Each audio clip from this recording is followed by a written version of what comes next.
안녕하세요. 네, 오늘 제가 사용할 수 있는 시간이 한 30분 정도 되는 것 같습니다. 오늘 얼리체인지님 오신다고 해서 오늘 제가 넘어가겠구나 하고 안심하고 있었는데 짧게 사용하신다고 하셔서 이렇게 올라오게 됐습니다. 우리가 늘 들었던 복음들 너무나 익숙하고 또 너무나 많이 들었고 너무나 똑같은 내용이고 그러다 보니까 복음을 전하는 거에 대한 부담감이 상당히 컸습니다. 어떤 말씀으로 복음을 전할까? 이런 생각들을 많이 했었는데요. 근데 잘 아시겠지만 복음은 앞에서 말씀을 전하는 자가 설교를 잘해서 그 설교를 통해서 구원을 받는 것이 아니라 듣고자 하는 자의 마음이 정말로 구원을 받고자 할 때 주님께서 그 복음을 깨닫게 해주십니다. 혹시 지금 앉아있는 분들 중에 아직 복음을 깨닫지 못하고 아직 하나님의 내가 자녀인가 긴가민가 하는 분들이 있다면 이 설교에 집중하는 것이 아니라 먼저 자기 마음 가운데 오늘 이 시간을 통해서 반드시 내가 하나님 믿어야겠다. 그런 마음이 더욱 중요하다는 것을 먼저 말씀을 드리고 싶습니다.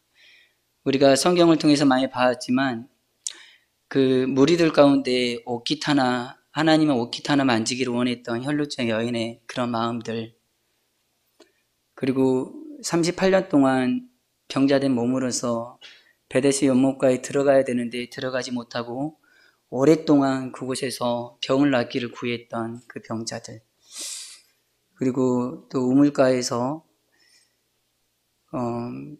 별 볼 일 없는 과부 같은 그런 인생을 살고 있는 사마리아 여인은 나중에 알고 보니까 참된 예배를 되게 오랫동안 기다렸던 사람이었습니다. 그럴 때 하나님께서 어떻게 다가가시냐면 다 같은 방법으로 가는 것이 아니라 다른 방법으로 찾아갑니다. 우리 여기에 있는 오늘 떡과 잔을 떼었던 모든 성도님들은 구원을 받은 성도들이지만 똑같은 십자가의 그 사역, 우리 주님의 사역을 통해서 우리가 구원을 받았지만 구원을 받은 모습은 다 다릅니다. 답이 없는 것 같습니다. 너무나 말씀이 다양하고 우리 주님께서 혈루증 여인 그 옷깃을 만졌던 여인에게 그 무리 가운데서 바로 그 혈루증 여인을 알아차린 것처럼, 그리고 직접 그 우물가에 가서 그 여인이 오기를 기다리고 있었던 것처럼, 또 6월절 명절에 많은 사람들이 명절을 보내기 위해서 그 기쁜 마음 가운데 그 예루살렘으로 가는데 우리 주님께서는 성전 미문에 있는 38년 된 병자를 만나러 가고, 그래서 우리 주님은 다양한 모습으로 다가갑니다. 근데 어떠한 하나의 것으로만 복음이 증거가 되고 또 하나의 것으로만 우리 하나님을 만날 수 있다라는 그런 그 딜레마에 빠지는 구도자들을 가끔씩 보게 됩니다. 물론 우리는 결국 우리 주님의 십자가의 사역을 통해서 구원을 받게 됩니다.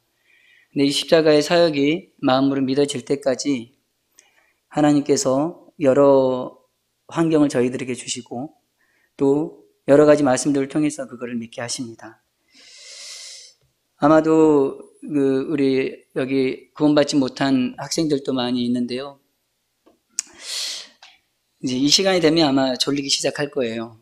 예. 근데 좀 졸리지 말라고 제가 약간의 좀 언어를 좀 다른 방식으로 한번 구사해 보겠습니다. 저는 오늘 여러분들 학교 다닐 때 보면 가장 막 공부하기 싫고 그럴 때 선생님한테 무슨 얘기를 하죠? 요즘 아이들도 그런지 모르겠는데 우리의 학생 때는 공부하기 싫고 그러면은 이제 선생님한테 막 이렇게 합니다. 선생님, 첫사랑 얘기 좀 해주세요 이럽니다. 그렇지 않습니까? 요즘도 그렇습니까, 학생들? 좀 짓궂은 아이들이 선생님 첫사랑 얘기 좀 해주세요 그러죠. 저는 오늘 저도 짝사랑했던 경험을 이야기하려고 합니다. 예. 근데 정확하게 말하면 내가 짝사랑한 사람이 아니고 나를 짝사랑해줬던 분에 대한 이야기를 하려고 합니다.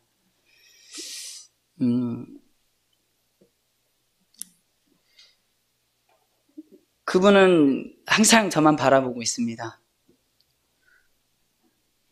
그리고 그분은 저를 향해서 늘 참아주시고 오래 기다려주시고요. 그리고 절대 무례하게 저에게 대하지 않습니다. 항상 예의 있게 저를 대해 주셨고요. 늘 친절했고 또 부드럽게 다가와 주셨습니다. 그런데 저는 그분이 저를 사랑할 만큼 그러한 존재가 되지 못했습니다. 어느 순간 제가 그분이 나를 사랑한다는 것을 주변에 교회 다니는 어떤 분들을 통해서 이게 듣게 되었을 때 내가 워낙 준비가 되어 있지 않다 보니까 그게 저한테는 와닿지 않았습니다. 근데 어쨌든 나를 사랑한다고 하니까 저도 그 가운데, 그 무리 가운데 있고 싶었습니다. 그래서 언젠가는 내가 계속 교회에 계속 출석을 하면 그분이 나의 그 가득함을 알고 구원해 주시겠지라는 그런 마음을 가졌습니다. 근데 실상은 저는 스스로 괜찮은 사람이라고 생각했는데 하나님을 알고 나서 내가 너무나 가식적인 사람이었고 그리고 이만하면 훌륭하지 했는데 그 생각들이 엄청난 교만한 생각이었다는 것을 나중에 알게 됩니다. 시간 관계상 제가 이제 말씀을 이렇게 한 장을 찾고 그리고 나서는 말씀을 찾는 시간보다는 제가 말씀을 읽어드리는 걸로 이렇게 하겠습니다. 에베소서 2장 8절 말씀을 함께 찾겠습니다. 에베소서 2장 8절.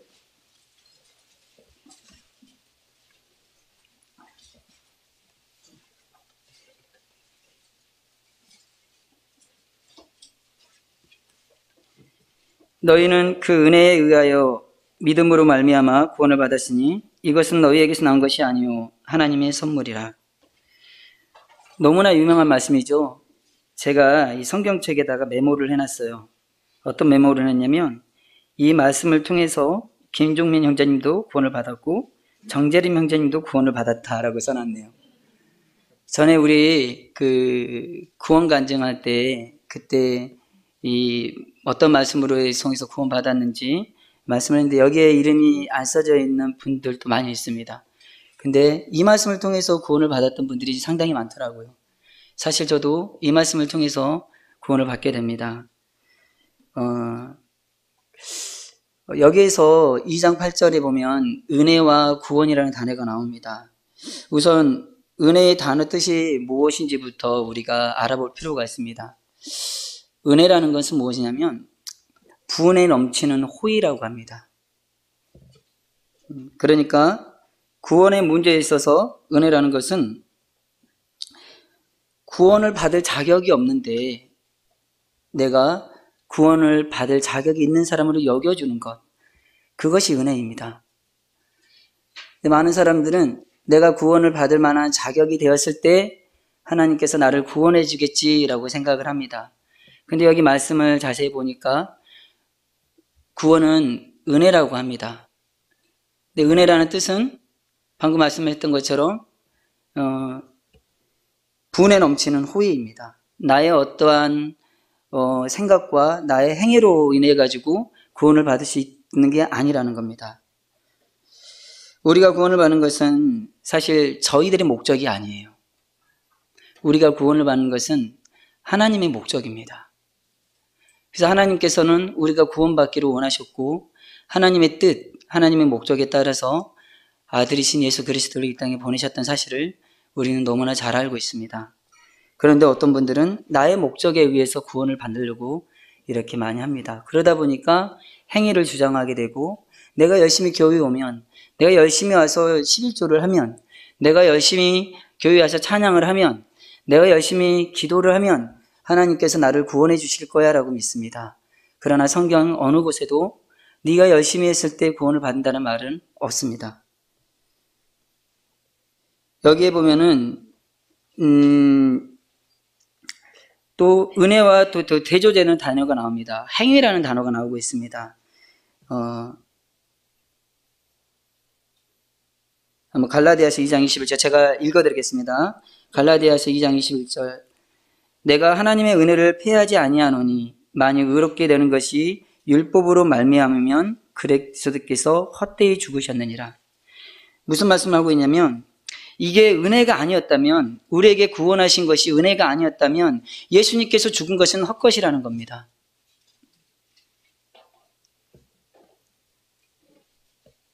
율법은 지키는 행위하고 은혜는 대조되어 있습니다. 만약에 율법을 지키는 행위로 구원을 받는 것이라면 하나님의 은혜는 없다는 것을 말씀하고 있습니다. 은혜가 설 자리가 없다라는 것, 그것은 하나님께서 우리에게 긍휼을 베푸신 그 은혜가 무의미하다는 뜻입니다. 그렇다고 해서 구원의 문제를 어떤 감정이나 개인적인 그러한 개인적으로 내가 이뤄낸 결과로 호소하고 그렇게 해서는 또 안 되는 일입니다. 전에 제가 직장을 다닐 때 어떤 동료 중에 열심히 하나님을 섬긴다라는 친구가 있었습니다. 근데 이 친구는 정말 열심히 했어요. 그래서 내가 나도 그렇게 못 사는데 넌 참 대단하게 사는구나. 근데 이 친구는 이렇게 말합니다. 내가 어느 날 찬양을 하는데 마음이 뜨거워졌어.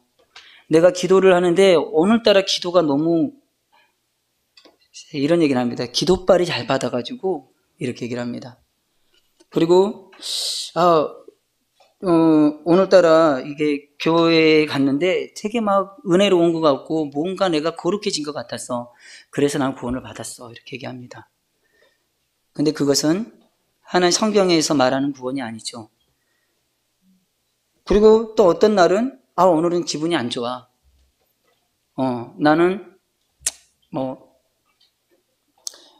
찬양을 하는데도 기쁨이 없고 또 기도하는데도 오늘따라 기도빨이 안 먹네.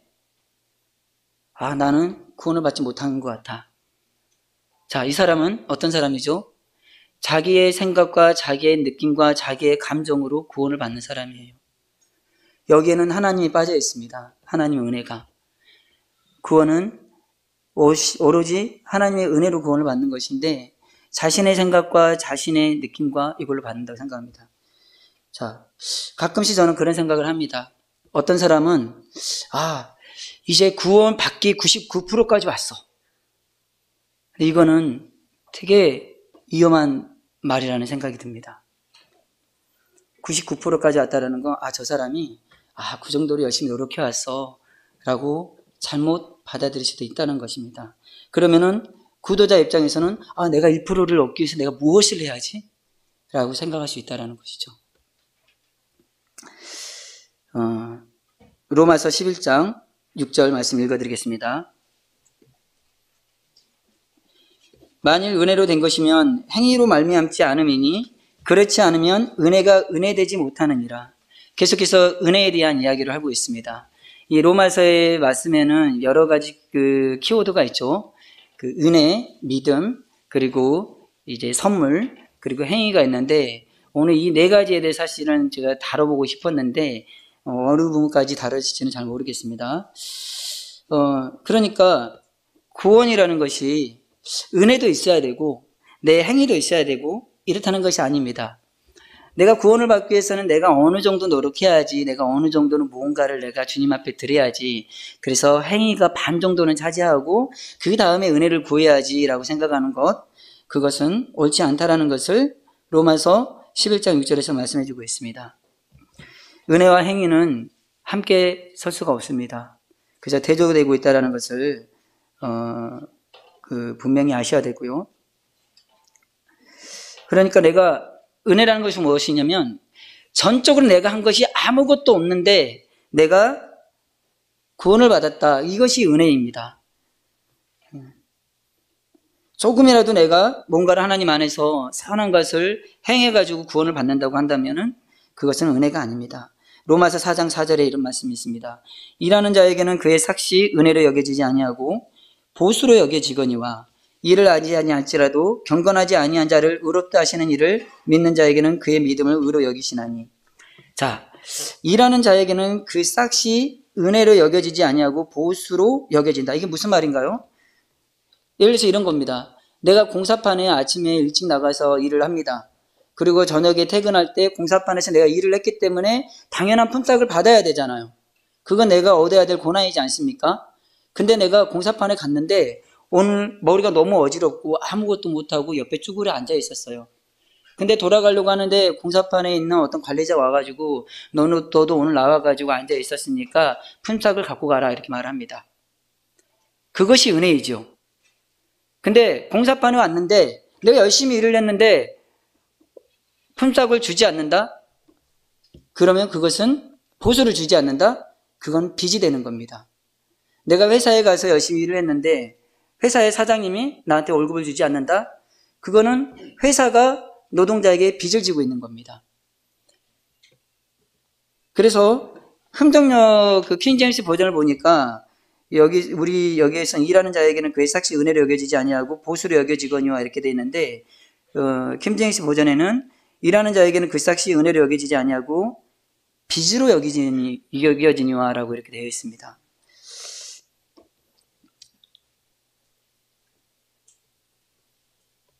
우리는 사실 하나님 앞에서 할 말이 없습니다. 때로는 이렇게 얘기할 수 있죠. 하나님, 저는 열심히 교회 생활을 했습니다. 열심히 나름대로 수련했습니다. 힘들어도 교회에 잘 참석했고요. 오늘 정말 내가 오후에 일이 너무 많고 해야 될 일이 너무 산더미처럼 쌓여 있는데 교회에 갔다 오면 그 일을 하지 못함에도 불구하고 나는 교회에 왔습니다. 하나님 제 마음을 이해해 주시고 알아봐 주세요. 집에서도 착하게 살았고요. 그리고 회사에서도 나름 열심히 살았습니다. 정말 하나님이 하라는 것을 다 행했습니다. 그러니 이제 내가 열심히 한 대가로 구원을 주세요. 라고 말하는 것은 하나님이 우리에게 빚을 지고 있는 거라고 말하는 것과 같은 것입니다. 만약에 우리가 하나님이 말씀하신 율법을 100% 지킬 수가 있다면 우리는 하나님께 구원을 받을 자격이 있겠죠. 그리고 구원을 달라고 요구할 수도 있겠죠. 로마서 3장 23절 4절 우리가 잘 아는 말씀입니다. 모든 사람이 죄를 범하였음에 하나님의 영광에 이르지 못하더니 그리스도 예수 안에 있는 성령으로 말미암아 하나님의 은혜로 값없이 의롭다 하심을 얻은 자 되었느니라. 어떤 사람도 율법으로 행위로서 100% 자신을 지킬 수 없습니다. 성경에 뭐라고 써져 있냐면 말씀에 모든 사람이 죄를 범했다고 얘기했습니다. 야, 너는 그래도 열심히 했으니까 죄를 조금 범했어. 이렇게 얘기하고 있지 않고 너도 죄인이다. 모든 사람이 죄라고 하나님께서 그렇게 말씀을 하고 있습니다. 그러한 자에게 하나님께서는 분에 넘치는 호의를 베푸십니다. 바로 은혜입니다. 그런데 우리가 지금 이렇게 복음에 대한 메시지를 정언하고 있는 동안에 우리가 생각해야 될 거는 그렇다면 이 은혜가 어떤 은혜를 말하지? 사실 여러분들이 너무나 잘 알고 있는 겁니다. 십자가 위에서 우리 주님께서 하나님의 아들이신 하나님이심에도 불구하고 저희들을 위해서 십자가에서 돌아가셨습니다. 너무나 잘 알고 세상 사람들이 다 잘 알고 있는 이 내용이 사실은 은혜인 것이죠. 우리에게 분에 넘치는 호의를 이 십자가의 사역을 통해서 베풀고 있는데 우리는 그것을 그냥 그렇지 하고 넘어가 버립니다. 근데 이거 절대 그냥 넘어갈 문제가 아니죠. 다시 본문의 말씀으로 들어가면 두 번째 키워드는 선물입니다. 다시 한번 읽어보겠습니다. 너희는 그 은혜에 의하여 믿음으로 말미암아 구원을 받았으니 이것은 너희에게서 난 것이 아니요 하나님의 선물이라. 자, 선물은 참 좋은 것입니다. 선물을 받을 때 얼마나 기분이 좋습니까? 여러분들. 자, 아까 제가 서두에 이런 말씀을 했죠. 제가 짝사랑했던 경험에 대해서 이야기해 드린다고. 근데 여러분들 그 학교 다닐 때 누군가를 좋아해 봤죠? 짝사랑해 봤죠? 저기 학교의 선생님이 너무 멋있고 너무 예쁘고 그래서 선생님을 짝사랑했던 친구들도 있을 거고요. 그리고 동네 오빠가 너무 잘생기고 그래서 짝사랑할 수도 있겠죠. 어떤 사람은 뭐 여러 가지 탤런트가 있는 연예인들을 짝사랑하는 사람부터 많이 봤습니다. 근데 그 짝사랑하는 사람한테 선물을 받았다 그러면 기분이 어떨까요? 날아가겠죠. 기분이 너무 좋겠죠. 자, 하나님께서 저를 짝사랑한다고 했습니다. 제가 하나님을 짝사랑했던 것이 아니라 하나님께서 저를 짝사랑하는데 하나님 내게 선물을 주시는 거예요. 그러면은 하나님이 나를 짝사랑하잖아요. 자, 내가 선물을 받습니다. 내가 기분이 좋을까요? 짝사랑하는 사람이 나한테 선물을 줬는데 내가 선물 받았으니까 짝사랑하는 사람이 좋을까요? 짝사랑하는 사람이 좋습니다. 우리가 선물을 받는다는 것은 하나님이 기뻐하는 일입니다. 왜냐하면 하나님이 나를 짝사랑하고 있거든요. 근데 그거를 반대로 생각하는 사람들이 있어요. 사실 내가 반대로 여러분들 생각해 보세요. 내가 짝사랑하고 있는 어떤 사람에게 선물을 줬는데 이 사람이 거절을 합니다. 그럼 기분이 어떨까요?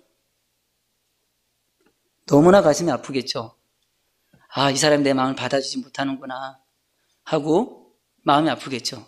하나님도 동일합니다. 하나님도 여러분들에게 선물을 주는데 여러분들이 받지 않고 있으면은 하나님의 마음이 너무 아픕니다.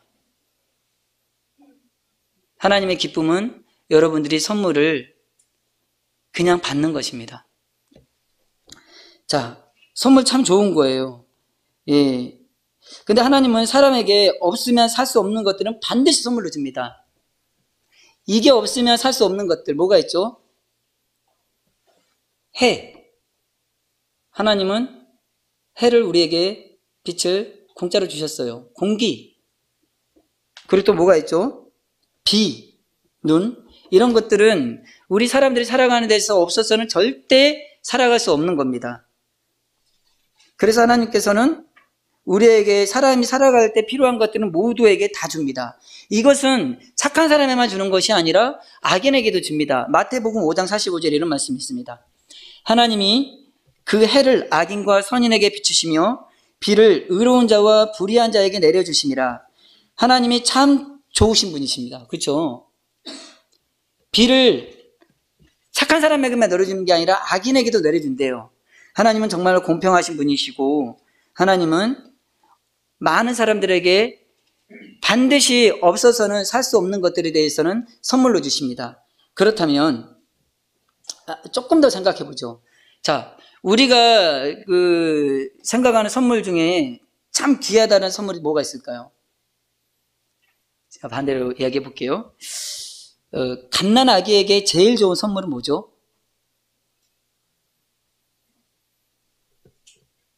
우리 찬양 형제 자매님, 갓난 아기 어디 있습니까? 갓난 아기에게 제일 좋은 선물은 뭐죠? 엄마입니다. 그렇죠? 모든 아기에게 하나님은 엄마라는 선물을 줬어요. 자, 엄마는 얼마나 좋은 것입니까? 사실 아빠는 엄마만큼 자녀를 사랑하지 못하는 것 같아요. 엄마는 아이에게 무제한적인, 무조건적인 사랑을 다 베풉니다. 이렇게 하나님은 인간에게 꼭 필요한 것, 아기에게 꼭 필요한 거는 엄마가 필요하기 때문에 엄마를 선물로 주셨던 것처럼 인간에게 꼭 필요한 것은 반드시 선물로 줍니다. 내가 노력해가지고 얻은 것은 품삯이고 내가 받는 보수이고 월급이지만 그게 아니라 하나님은 내가 노력하지 않아도 해를 주시고 비를 주시고 공기를 주시고 바람을 주시고 비를 주시고 눈을 내려주시고 그리고 아기에게 엄마를 줍니다. 그렇다면 살아갈 때 없으면 안 되는 치명적인 것들을 이렇게 하나님께서 선물로 주시는데, 영원한 생명은 어떨까요? 하나님이 제일 귀하게 생각하는, 우리에게 반드시 필요한 것들, 필요한 것, 영원한 생명. 그것은 하나님이 그래 그것만큼은 네가 좀 노력해야지 줄게 라고 했을까요? 아닙니다. 이 땅을 살아가면서 요즘에는 이게 뭐죠? 그 기대 수명이라고 하나요? 이게 길어져 가지고 100년을 산다고 합니다. 100년을 살아가면서 우리가 이 땅을 살아가면서 필요한 게 뭐가 있죠? 먹을 것도 필요하고 입을 것도 필요하고 거할 것도 필요하고 이런 것도 다 필요하잖아요. 그런 것들을 위해서 우리 막 열심히 살고 있고 달려가고 있잖아요. 근데 그것은 100년이면 끝나죠. 근데 이 이후의 삶, 내가 이 이후에 내가 진짜로 죽을 것이냐, 아니면 내가 생명을 얻을 것이냐, 내가 이후에 지옥을 갈 것이냐, 아니면 천국을 갈 것이냐, 이 문제는 상당히 중요한 문제입니다. 하나님께서는 이 영원한 생명을 저희에게 선물로 약속하셨습니다. 예, 시간이 많이 지나가고 있는데요. 우리 성경을 보면 선물하고 이렇게 관련된 여러 가지 그 말씀들이 나오는데, 그 중에 안식일이라든지 또 안식년, 희년 잘 알고 있죠. 이것들을 조금 같이 성경을 보면서 같이 이야기를 하고 싶었는데, 시간 관계상 여러분들이 다 잘 알고 있으니까 넘어갈게요. 사람이 열심히 일을 해야지 그 땀의 대가로 살아갈 수 있지 않았습니까? 아담이 죄를 범한 이후에. 근데 하나님께서 아담에게 선물을 줍니다. 유익이제가 되는 날은 네가 먼저 걷어서 그 다음 날 먹을 것을 먼저 비축하라고. 그래서 하루를 쉬게 만들어 주셨어요.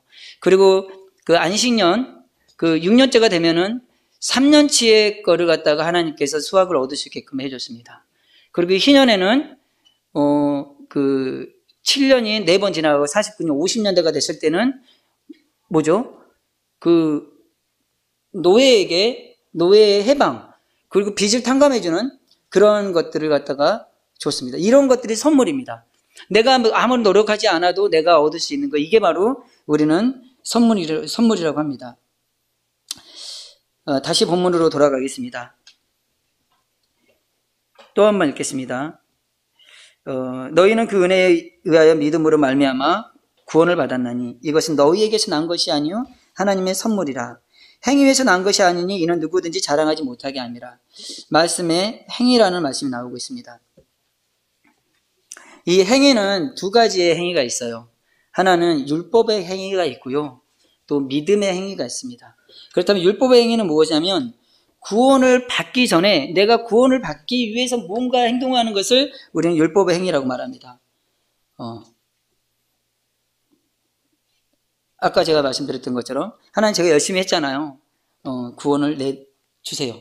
이렇게 말하는 거 율법의 행위죠. 저는 또 이런 분도 있습니다. 하나님 제가 열심히 했으니까 주세요라고 말하는 율법의 행위가 있는가 하면 더 반대적인 율법의 행위도 있어요. 어떤 게 있냐면, 하나님 저는 열심히 했지만 아직도 부족합니다. 제가 뭘 열심히 더 해야지 구원을 받을 수 있을까요? 이것도 율법의 행위입니다. 아직까지도 내가 무언가를 하려고 하는 것.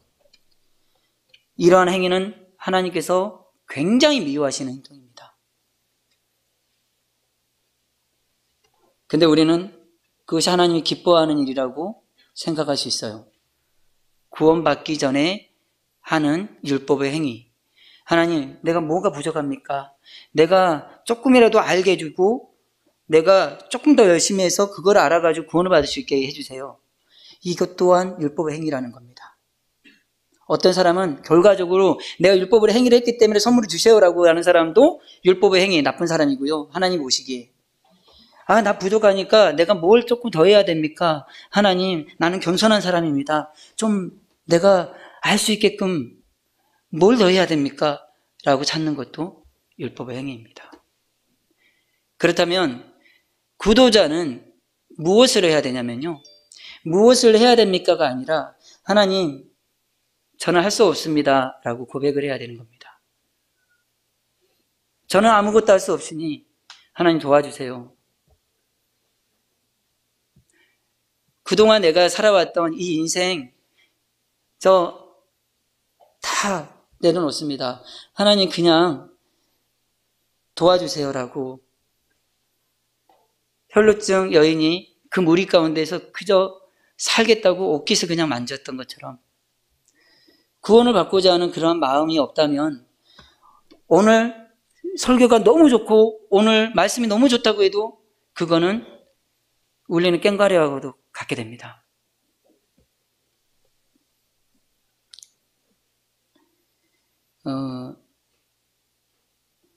로마서 3장 20절에 잘 알고 있는 말씀입니다. 그러므로 율법의 행위로 그의 앞에 의롭다 하심을 얻을 육체가 없나니 율법으로는 죄를 깨달음이라. 로마서 9장 31절 시간 관계상 말씀을 쭉 읽어드리겠습니다. 의의 법을 따라간 이스라엘은 율법에 이르지 못하였으니 어찌 그러하냐. 이는 그들이 믿음을 의지하지 않고 행위를 의지함이라. 부딪힐 돌에 부딪혔느니라. 자, 디도서 3장 5절 말씀입니다. 우리를 구원하시되 우리가 행한 바 의로운 행위로 말미암지 아니하고 오직 그의 긍휼하심을 따라 중생의 씻음과 성령의 새롭게 하심으로 하셨나니 우리 구주 예수 그리스도로 말미암아 우리에게 그 성령을 풍성히 부어주사 우리로 그의 은혜를 힘입어 의롭다 하심을 얻어 영생의 소망을 따라 상속자가 되게 하심이라. 우리를 구원하시되 우리가 행한 바 의로운 행위로 되지 않았다라고 말하고 있습니다. 우리의 행위로 된 것이 아니라 이 구원은 하나님께서 우리에게 긍휼을 베풀어 주셔가지고 우리에게 주신 영생의 소망이라고 말을 하고 있습니다.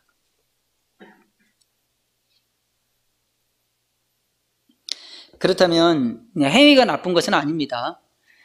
이렇게 얘기하다 보니까 그러면은 뭐 교회 가면 착한 일하고 이래야 되는 걸로 알고 있었는데 내가 교회 가서 착한 일 안 해도 그냥 알아서 다 구원해지는구나. 맞습니다. 착한 일 한다고 해서 구원해주고 안 한다고 해서 구원해주진 않거나 그러진 않습니다. 그렇다면 이 행위는 누구에게 필요한 거냐면요, 구원받은 그리스도인에게 필요한 겁니다. 그거를 믿음의 행위라고 하는 겁니다. 율법의 행위와 믿음의 행위는 다른 겁니다. 구원받은 그리스도는 저희가 이제 그 교사 양육 시간에 야고보서 말씀을 보고 있는데 행위가 없는 믿음은 죽은 믿음이라고 이렇게 말을 하고 있습니다. 그것은 우리 그리스도인에게 구원받은 그리스도인에게 하시는 말씀입니다. 데살로니가전서 1장 2절에 너희의 믿음의 역사와, 우리는 이제 믿음의 역사와라고 이렇게 번역이 되어 있는데 그 흥정역에서는 너희 믿음의 행위와 사랑의 수고와 우리 주 예수 그리스도에 대한 소망의 인내를 우리 하나님 아버지 앞에서 끊임없이 기억하미니, 이거는 뭐냐면 믿음의 행위에 대해서 말을 하고 있는 거예요.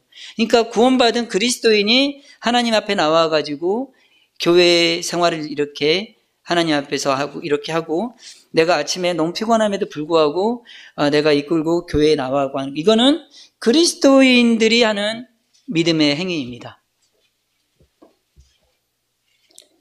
자, 디도서 2장 14절에는 이렇게 말씀하고 있습니다.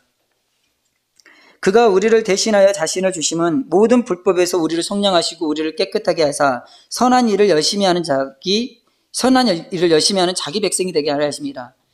그래서 우리 예수님께서 우리를 구원하신 목적이 뭐냐면, 구원하신 목적은 우리로 하여금 구원받은 그리스도인들이 선한 일을 행하게 하기 위해서 저희들을 또 구원하신 목적입니다. 그러니까 구원받기 전의 행위와 구원받고 이후의 행위가 다르다는 거죠. 구원받기 전에 율법의 행위로서 내가 구원을 받는다는 것은 하나님이 미워하고 증오하는 일입니다. 왜 그러냐면은, 그렇게 된다면 우리 예수님께서 십자가에서 돌아가신 사역이 헛된 것이 되기 때문입니다. 그리고 구원받은 그리스도인들이 하나님 안에서 선한 행위로 살아가는 것은 하나님이 기뻐하시는 일이고 하나님께서 좋아하는 일입니다. 여러분들, 아직 구원받지 못하는데 열심히 교회 생활하고 있다면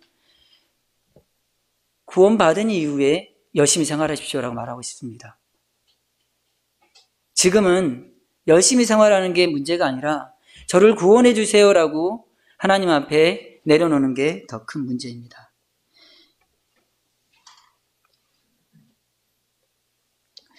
말을 정리하여 마치겠습니다. 요한계시록 3장 20절 찾겠습니다. 요한계시록 3장 20절 말씀 찾아보겠습니다.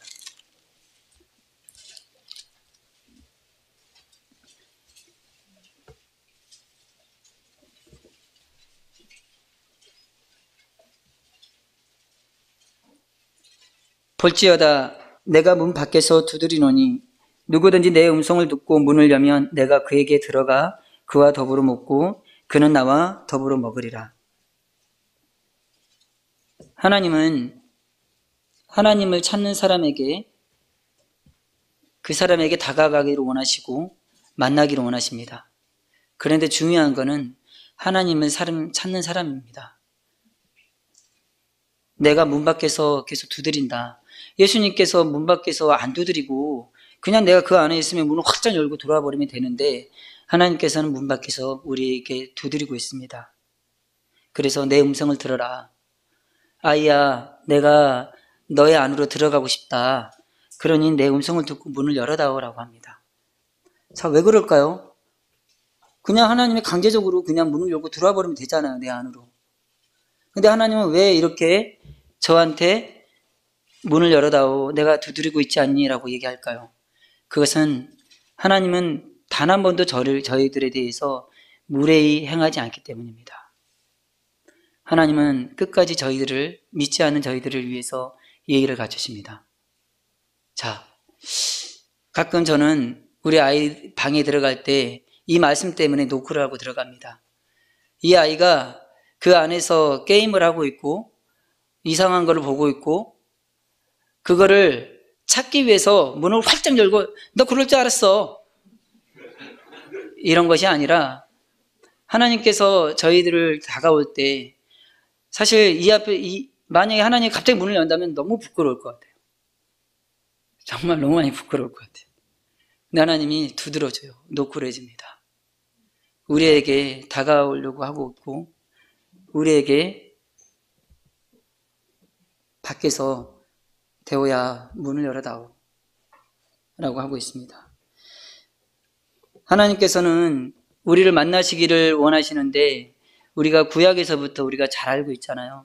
구약에서 나타난 모든 제사들, 번제, 속죄제, 화제, 너무나 많은 그러한 제사들이 희생제물을 통해서 하나님께서 우리를 만나기를 원했습니다. 그리고 이제 그 구약의 그림자가 신약으로 오면서 실체로 드러나죠. 이제 우리 주님께서 십자가 위에서 그 희생제물이 되셨고 그 희생제물을 통해서 우리는 이제 구원을 받게 됩니다. 여러분들 하나님이 문 밖에서 기다리고 있다는 거 언제까지 그분을 계속 기다리게 하실 겁니까? 그렇다고 해서 하나님 그럼 내가 뭘 해야지 내가 될까? 이게 아니라 하나님을 정말 받아들이고 싶습니다. 저 구원받고 싶습니다. 오늘 설교의 말씀, 오늘 드려졌던 말씀, 설교를 하니까 참 이상하네. 우리의 그런 느낌 아니라서 오늘 드려졌던 말씀 뭐가 지나갔지라고 생각해도 괜찮습니다. 그러나 내 마음 가운데 하나님을 정말 찾고자 하는 마음, 정말 하나님 나 구원받고 싶습니다. 정말 하나님 이대로는 안 됩니다. 라는 간절한 마음, 그 마음만 꼭 가지시고 그리고 그동안 보았던 말씀들, 그동안 들었던 말씀들 한번 정리해 보시기 바라겠습니다. 이상으로 말씀을 마치겠습니다.